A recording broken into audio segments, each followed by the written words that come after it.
Bonjour, je m'appelle Rémi Chaillet, je suis le réalisateur de Calamity, une enfance de Martha Jane Canary, un film d'animation. Dans l'enfance, il y a l'envie de dessiner, une envie plus de faire de la bande dessinée d'ailleurs pour moi, parce qu'il n'y avait pas la télé à la maison et on n'allait pas beaucoup au cinéma.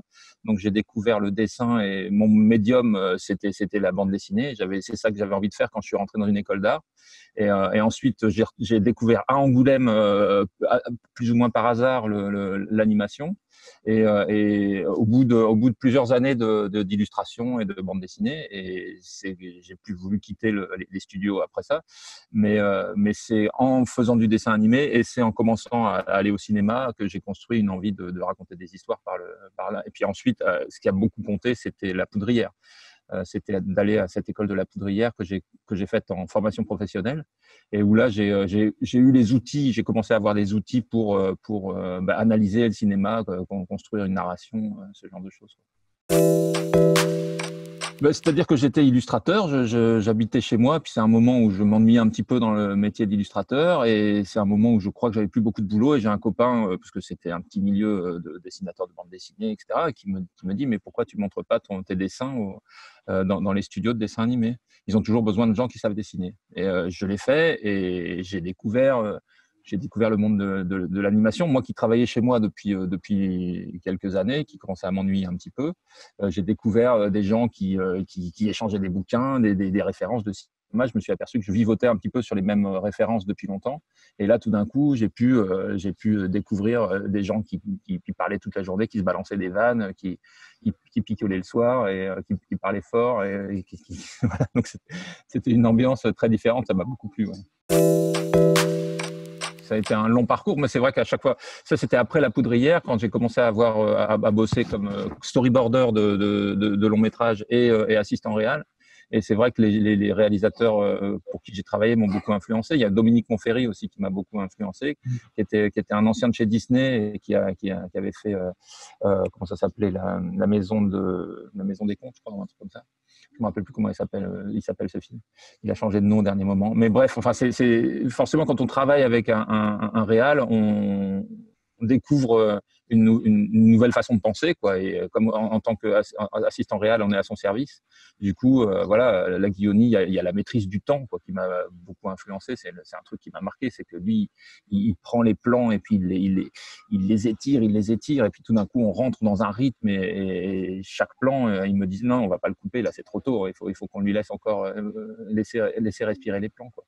Voilà, c'est des genres de choses qui m'ont beaucoup influencé. Et Tom Moore, ça a été une expérience folle parce que ça a été 2 ans où on est arrivé en Irlande. C'était encore la chambre des garçons, leur studio. C'était vraiment, ils avaient jamais rangé. Ils étaient là depuis 3 ans. Je crois qu'ils avaient jamais fait le ménage ou jamais rangé leur carton. On est arrivé pour faire un long métrage avec un côté plus industriel. Et il fallait créer un studio et on a tous grandi en le faisant, quoi. Et c'était une expérience folle. Et j'ai rencontré des graphistes fous parce que Brendan, c'était un premier essai de ce qu'il fait aujourd'hui. On voit dans Brendan, il y a quelque chose de premier film. On sent que c'est un premier film qui essaye plein de choses et aujourd'hui il maîtrise beaucoup mieux. Mais il y avait une richesse graphique qui était folle et ça m'a longuement influencé. Ouais. C'est dans le cadre de La Poudrière, donc c'est un film de fin d'études. Voilà, donc c'est un projet qui dure une année, qui est entrecoupé d'ateliers avec les personnes qui viennent nous voir à la Poudrière, qui sont tous des professionnels de l'animation, des cinéastes. Et on est très encadré. L'école vous envoie des scénaristes, on réfléchit à des scénarios, on vous envoie Bernard Palacios pour que vous recompreniez votre film de manière plus synthétique. Enfin voilà, chaque étape est très encadrée et très réfléchie. Et donc on arrive à faire ces films de manière très, enfin, on tient un petit peu la main, on va dire. Voilà, c'est super de le faire. Après moi, j'avais pris un principe de croquis, c'est-à-dire que je dessinais tout, et puis après je repassais, sans jamais perdre le premier croquis. Et donc voilà, ça donne un côté un peu vibrant comme ça à ce film, quoi. Ça m'a pris 11 ans. Donc j'ai rencontré Claire Paoletti en 2005 à La Poudrière. Elle était intervenante scénariste. Et elle m'a dit, écoute, j'ai une histoire. Elle savait que je m'intéressais, enfin, j'avais fait déjà plusieurs films sur la transmission, sur des grands-pères, voilà, c'est un sujet qui m'intéressait. Et elle savait que je voulais faire du long métrage. Voilà, donc elle avait cette histoire. Il y avait déjà tout. À l'époque, c'était vraiment les tout débuts de son histoire. Elle me l'a pitché et puis on est parti avec l'idée de faire un ping-pong texte-dessin. Donc, au début, c'était ma propre inspiration. Elle m'avait, voilà, j'étais parti sur la Russie, sur un vaisseau pris dans les glaces, ce genre de choses. Donc, l'idée, c'était de faire des dessins, de nourrir d'illustrations des dossiers de présentation à des producteurs. Et comme ça, on a mis très très longtemps à imposer. Après, c'était normal. Enfin, on partait avec un scénario original, ce qui est assez difficile en animation. On n'était pas basé sur un livre, on n'était pas basé sur une bande dessinée. On partait avec un thème qui était le deuil, faire le deuil du grand-père. Voilà, donc ce genre de choses. Il y avait une gravité un peu dans le scénario. Et puis elle comme moi, on n'avait pas d'expérience de long métrage. Donc il fallait convaincre. Et puis on a fini par rencontrer Ron Diens de Sacre-Bleu Productions. Et ensuite, on a mis plusieurs années à partir de là à construire le financement du film. Et une fois que tout ça a été fait, là, ça s'est passé merveilleusement bien. On a mis 26 mois à faire le film, et ça a été pour moi une super expérience parce que l'équipe était fantastique, elle était super motivée, on s'est bien amusé, on avait un grand espace rue de Charonne pour faire le film, et ça a été très très très belle expérience. Je cherchais une nouvelle idée de long métrage, et donc mon esprit était à la recherche de plein de choses. J'ai vu ce documentaire sur Arte sur Calamity, et j'ai appris très rapidement, ils en parlent très rapidement, qu'elle avait fait la route de l'Oregon. Et aussitôt, je me suis dit, ah mais oui, et qu'elle en parlait comme un moment où elle avait appris beaucoup, elle avait appris à faire du cheval, à conduire des chariots.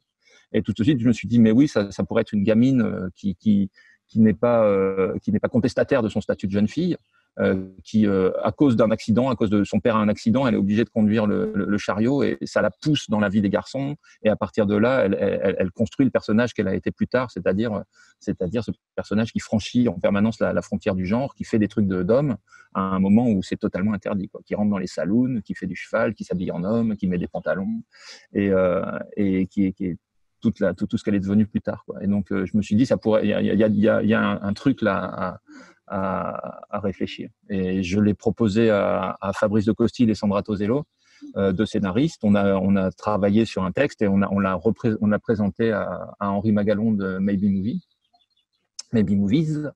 Et on est parti comme ça. Il a été motivé par le projet, et on est parti comme ça. Et là, ça a été plus rapide parce qu'on avait tout en haut du monde pour dire ça va ressembler à ça va au niveau graphique, c'est une évolution de ce style graphique, parce que tout en haut du monde avait été bien reçu sur le plan narratif aussi, donc on voyait qu'on savait écrire des histoires avec l'équipe du film, et qu'on allait pouvoir refaire une belle histoire, quoi. Et ensuite, pareil, on a pris un beau plateau, pris un beau plateau rue du Fer à Moulins, juste à côté des Gobelins. Et cette fois, et on avait une belle équipe. On est monté jusqu'à 50 personnes dans un espace assez marrant. Et voilà, ça a encore été c'est toujours une aventure humaine, quoi. Les films d'animation, on a des équipes, on monte des équipes pour 2 ans, sachant que les gens viennent travailler peut-être 6 mois, 8 mois, 10 mois sur le film. Et voilà, donc il y a une énergie pas possible, amicale, pour faire ces films. Et après, tout le monde se disperse. C'est comme un bateau, quoi. C'est comme un voyage. Martha Jane est dans un convoi de pionniers, d'une vingtaine de chariots. Ils ont été acceptés dans ce convoi à la suite de la mort de la maman de Martha Jane. Et là, tout d'un coup, le père a un accident. Et Martha Jane va être obligée d'apprendre à faire du cheval, d'apprendre à conduire le chariot. Elle va découvrir qu'en mettant un pantalon ça marche beaucoup mieux, le cheval, qu'elle va commencer à pouvoir faire des progrès et arrêter de tomber. Et donc, mais sauf que la communauté, qui est une communauté assez stricte, refuse son évolution et elle devient un petit peu elle a une très mauvaise réputation dans le convoi et elle est finalement accusée de vol. Elle va poursuivre son voleur pour essayer d'expliquer qu'elle est innocente. Et elle va, comme ça, faire un certain nombre de rencontres qui vont créer le personnage qu'elle est devenue plus tard. Donc, c'est-à-dire ce personnage spécifique qui fait des choses d'homme tout en assumant d'être une femme. Donc, à un moment, elle se fait passer pour un garçon. Et puis, il y a un personnage qui s'appelle Madame Moustache qui la rattrape par le col et qui lui dit mais non, mais tu peux assumer d'être une femme et continuer et voilà, on se sert de ça parce que sur le plan historique, Martha Jane est une exception parce que la plupart des femmes de l'époque, quand elles voulaient vivre dans l'Ouest américain, se faisaient passer pour des hommes. On a su très tôt qu'il fallait qu'on trouve la perle rare.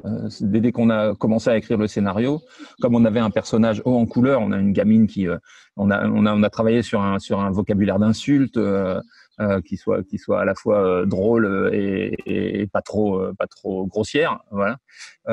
Et donc on savait pour incarner ce personnage-là, il fallait qu'on ait une gamine qui a une pêche pas possible, qui a une énergie pour aller donner ça et porter notre personnage. Et on savait que trouver ça chez une gamine de 10 ans, c'est pas évident. Et on a mis longtemps.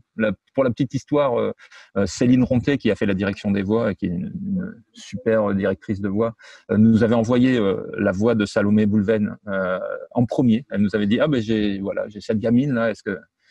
Et voilà, c'était passé un petit peu à la trappe. On a cherché pendant plusieurs mois. Et puis un jour, comme on n'arrivait pas à trouver, on a repris un petit peu à la base toutes les pistes qu'on avait eues et on a ressorti ce premier essai. Et on a fait, mais non, mais c'est elle. En fait, on l'avait depuis le début, quoi. Et Salomé, elle nous a bluffé sur tout l'enregistrement, y compris l'enregistrement de la chanson finale d'ailleurs. Parce que elle a une sorte de timidité comme ça comme personne, mais par contre quand elle est à la barre, elle donne un truc, une énergie pas possible, quoi. Et elle porte le personnage. Franchement, elle a 10 ans et elle a bossé comme une pro, quoi. C'est vrai, c'était sa première expérience de Cinoche et elle nous a vraiment impressionnés. Ouais.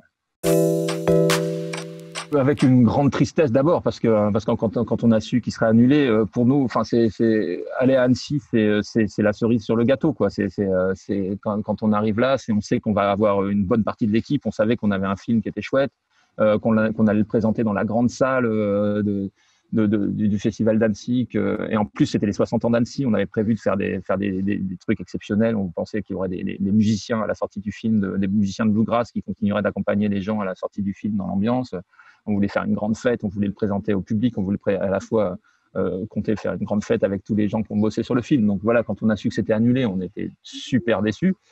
Et puis voilà, parce qu'on aime le festival d'Annecy. Pour nous, c'est vrai que c'est le festival, c'est nos amis, voilà. Donc c'était un peu les montagnes émotionnelles quand on a su qu'on avait le Grand Prix, le Cristal. Voilà, on était super contents et du coup on a décidé avec Henri Magalon et Claire Lacombe, les producteurs de Baby Movies, de descendre, de descendre vers Annecy pour quand même avoir ce petit parfum de festival. Et donc voilà, on a fait une remise de prix dans les jardins d'Annecy et ça nous a donné un petit peu le goût de rencontrer l'équipe de Michael Marin. C'était voilà, ça fait plaisir. Angoulême, ce qui est encore plus bizarre, c'est que pour moi, il y a comme un retour aux sources, parce que j'ai habité longtemps à Angoulême, donc le fait de le présenter pour la première fois au public à Angoulême, ouais, c'est assez particulier pour moi, parce que j'ai encore beaucoup d'amis. Je suis pas loin d'Angoulême là aujourd'hui, beaucoup d'amis avec qui j'ai passé une dizaine d'années à Angoulême, quoi.